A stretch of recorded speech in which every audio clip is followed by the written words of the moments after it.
अस्सलाम वालेकुम दोस्तों, आज की इस वीडियो में हम बात करने वाले हैं कंट्रोल पैनल के बारे में। तो पहली वीडियो में मैंने आपको बताया था कि चेंज ओवर क्या होता है, वाप्टा की तरफ से आने वाली सप्लाई के आगे चेंज ओवर और जनरेटर कैसे अटैच किए जाते हैं। तो आज की इस वीडियो में हम देखने वाले हैं कि कंट्रोल शेड का पैनल जो होता है उसमें क्या क्या होता है और कैसे डिज़ाइन किया जाता है। तो यहाँ पे लगा है पैनल का मेन ब्रेकर।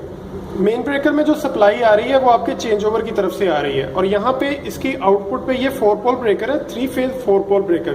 3 इसमें फेज हैं और एक न्यूट्रल की वायर अटैच है। अब तीनों फेज यहाँ से होके इन तीनों स्लाइड्स में आते हैं। ये तीनों स्लाइड जो है इनमें 3 फेज करंट है। यहाँ से तीनों वायर जो है तीनों फेज एक स्लाइड में, दूसरा दूसरी में और तीसरा जो है वो तीसरी स्लाइड में आता है। तो फिलहाल हम एक पोर्शन को समझते हैं, दूसरा भी इसी मेथड पे काम करता है। तो आपकी सप्लाई यहाँ 3 जो स्लाइड्स हैं यहाँ पे आ गई, और नीचे इसके जो है वो कॉन्टेक्टर लगे हुए हैं। हर फैन की मोटर का एक कॉन्टेक्टर है, और कॉन्टेक्टर के नीचे जो है वो रिलेज लगी हुई है। रिले से डायरेक्टली सप्लाई नीचे कनेक्शन स्ट्रिप में जाती है, और वहाँ से नीचे आप देख रहे हैं कि मोटर्स की वायर लगी हुई हैं। आगे कंट्रोल शेड की मोटर को सप्लाई चली जाती है। अब होता यह है कि इन तीनों में 3 फेज आ गए ब्रेकर की आउटपुट से, और यहाँ पे कॉन्टेक्टर लगा है। कॉन्टेक्टर को हमने 3 फेज सप्लाई प्रोवाइड करनी है। अब क्या होगा, एक वायर हम यहाँ से लेंगे इस कॉन्टेक्टर के लिए, या कोई भी कॉन्टेक्टर आप चूज कर लें, ये कर लें या फर्स्ट कर लें। इस कॉन्टेक्टर के लिए हम एक वायर यहाँ से अटैच करेंगे, दूसरी यहाँ से अटैच करेंगे, और तीसरी जो है वो यहाँ से अटैच करेंगे। तो इस कॉन्टेक्टर को 3 फेज सप्लाई की इनपुट मिल जाएगी, और इसकी आउटपुट से हम तीनों वायर्स को लेके सीधा हम यहाँ रिले में लगा देंगे। यहाँ पे बेसिकली पहले एक रिले लगी हुई थी जो कि प्रॉब्लम की वजह से हमने यहाँ से उतार ली, तो हम दूसरी को कंसीडर कर लेते हैं। तो जितने ऊपर कॉन्टेक्टर लगे हुए हैं उनकी कॉन्टेक्टर की आउटपुट से लेकर हमने रिले की आउटपुट को देनी है, रिले की इनपुट को देनी है, सॉरी। तो यहाँ पे जितने भी कॉन्टेक्टर लगे हुए हैं, इन कॉन्टेक्टर की इनपुट में यहाँ से सप्लाई आएगी, एक एक फेज तीनों की, और कॉन्टेक्टर की जो आउटपुट है वहां से सप्लाई लेके हमने रिले की इनपुट को देनी है, और रिले की आउटपुट से तीनों फेज लेकर हमने यहाँ पे अटैच कर देने हैं। एक तरतीब वाइज हम यहाँ पे अटैच किए हुए हैं, और वहां से नीचे से हमने इसको फाइंड करके मोटरों को सप्लाई दी है।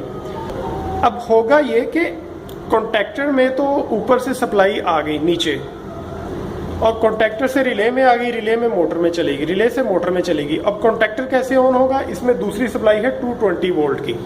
तो कॉन्टेक्टर को ऑन करवाने के लिए हमें 220 वोल्ट की सप्लाई की ज़रूरत पड़ती है। तो 220 वोल्ट की सप्लाई जो है वो इस कॉन्टेक्टर की, आप बैक साइड पे येलो कलर की वायर देखें तो एक न्यूट्रल है, और एक न्यूट्रल है और दूसरे में 220 वोल्ट है।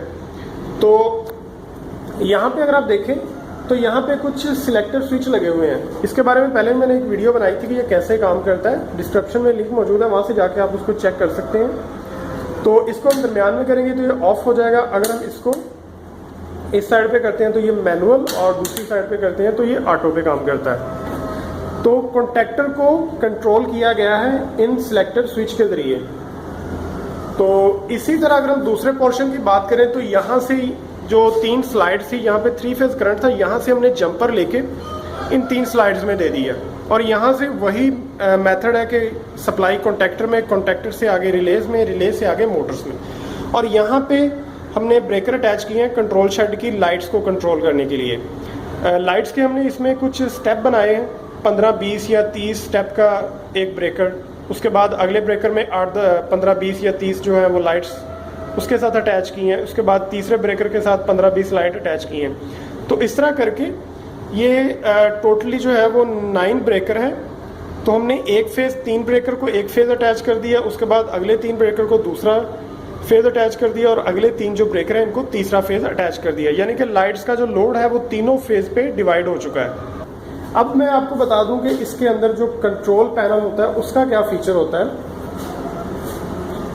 इसकी इस साइड पे लगा है ये कंट्रोल पैनल। इसके बारे में पहले मैंने डिटेल से वीडियो बनाई थी कि ये कैसे काम करता है, और इसकी सेटिंग वगैरह कंप्लीटली मैंने उस वीडियो में बताया था।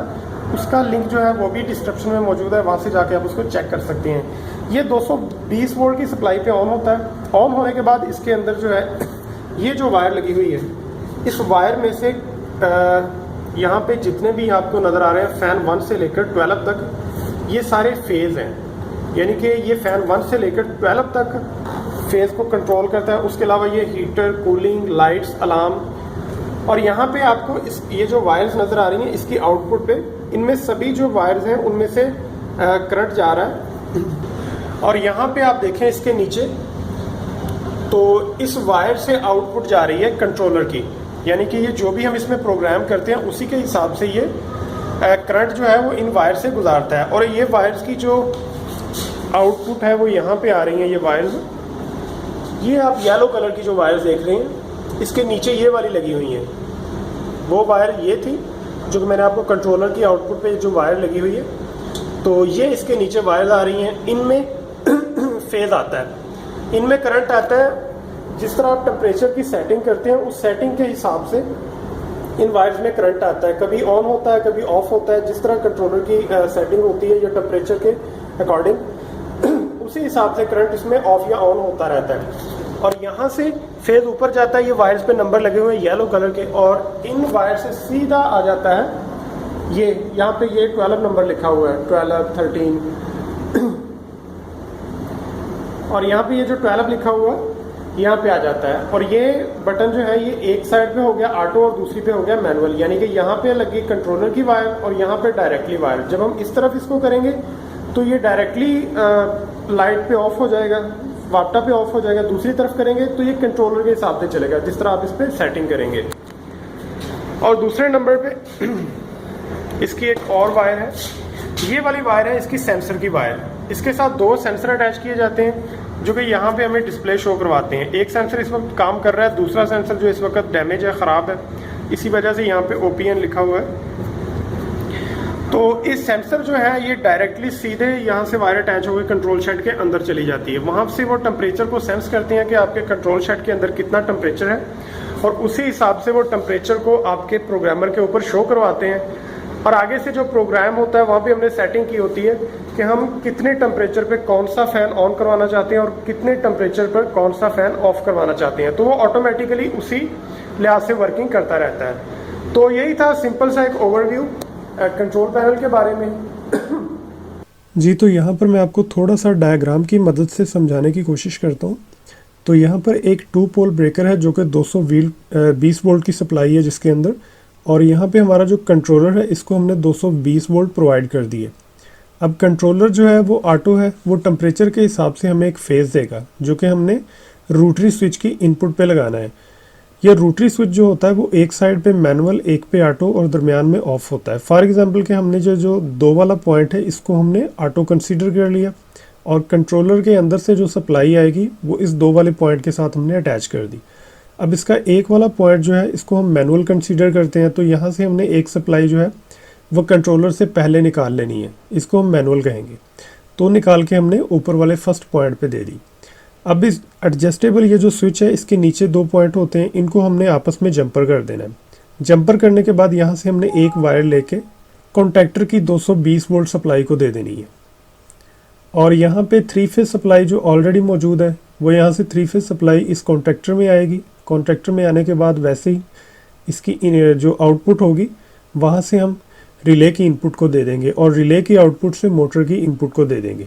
अब ये वर्क कैसे करेगा, जब हम इस स्विच को 2 पॉइंट पे करेंगे तो यहाँ से हमारा जो कंट्रोलर का फेज़ आएगा वो ऑटो होगा, यानी कि 5 मिनट ऑफ या 10 मिनट ऑफ, जिस तरह हम उस पंखे की या किसी भी मोटर की एडजस्टमेंट करेंगे तो उसी हिसाब से फेज़ यहाँ पे आएगा, तो ये ऑटो चलेगा।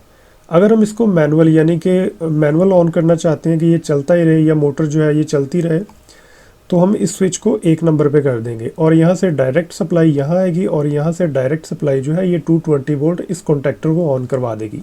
कॉन्टैक्टर को ऑन करवाने के लिए यहाँ पे 2 पॉइंट होते हैं, 220 वोल्ट की सप्लाई प्रोवाइड की जाती है। जैसे कॉन्टैक्टर ऑन होगा और ये जो 3 फेज सप्लाई है ये नीचे आ जाएगी इस रिले में, और रिले से नीचे चले जाएगी मोटर में। अब अगर मोटर में किसी भी किस्म का कोई शॉर्ट सर्किट या मसला होगा तो ये रिले जो है ट्रिप कर जाएगी। अब इस रिले के ऊपर एक एडजस्टेबल स्विच भी लगा होता है जहाँ से हम एम्पेयर वगैरह को कंट्रोल कर सकते हैं। तो यही थी इसकी एक डायग्राम। सो आई होप कि आपको इसकी समझ आ चुकी होगी।